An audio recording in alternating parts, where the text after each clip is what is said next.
Hello friends, കഴിഞ്ഞ വ്ളോഗിൽ പറഞ്ഞതിന്റെ ഒരു റീസൺ, ആ റീസൺ ആണ് ഇത്. വേറെ ഒന്നുമല്ല, ഫുഡ് അടി ആൻഡ് കറക്കം. 20 മിനിറ്റിൽ ഫുഡ് സ്പോട്ടിൽ എത്തേണ്ട ഞങ്ങളെ ഏകദേശം 45 മിനിറ്റ് കൂടുതൽ ടൈം എടുത്താണ് എത്തിയത്. പൈസ ലാഭിക്കാൻ വേണ്ടി പ്രിയദർശിനി നോക്കി നോക്കി അവസാനം നടക്കാന്ന് വെച്ചു. ഫുഡ് ഓർഡർ ആക്കാൻ ഒരു കൺഫ്യൂഷനും ഇല്ലായിരുന്നു. നമ്മുടെ എല്ലാവരുടെയും മെയിൻ ഭക്ഷണമായ മന്തിയാണ് ഓർഡർ ആക്കിയത്. കഴിച്ച് വയറ് വന്നിട്ട് തിരിച്ച് നടക്കണമല്ലോ എന്ന് ആലോചിച്ച് കുറച്ചുനേരം അവിടെ ഇരുന്നു. അവിടുന്ന് ഇറങ്ങിയിട്ട് പിന്നെ എവിടെ പോകണമല്ലോ എന്ന് ആലോചിക്കുമായിരുന്നു. അങ്ങനെ പള്ളിയിൽ പോയാലോ എന്നൊരു പ്ലാനിലേക്ക് എത്തി. ആദ്യം വലിയ പള്ളിയിൽ പോയി പ്രാർത്ഥിച്ച് വെള്ളമൊക്കെ കുടിച്ചിട്ട് ഇറങ്ങി. പിന്നെ അടുത്തത് പോയത് ചെറിയ പള്ളിയിലാണ്. ഈ പള്ളിയിൽ ഉത്സവത്തിന് ഇതിനു മുന്നേ വന്നിട്ടുണ്ടായിരുന്നു, പക്ഷെ പള്ളി അങ്ങനെ ചുറ്റും കാണാൻ പറ്റിയില്ല. പള്ളിയിലെ വ്യൂ സെറ്റ് ആയിരുന്നു, ഭയങ്കര പീസ് ആൻഡ് കാംഫുൾ ആയിട്ടുണ്ടായിരുന്നു.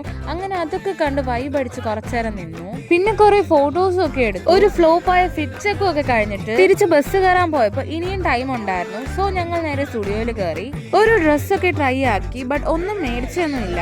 അവിടെ നിന്ന് ടൈം പോയതേ അറിഞ്ഞില്ല. അങ്ങനെ ഓടിക്കയറി ബസ് പിടിച്ച് തിരിച്ചെത്തി. അവളുമാര് തിരിച്ച് ഹോസ്റ്റലിലേക്കും. അപ്പൊ അത്രേ ഉള്ളൂ. Okay, by.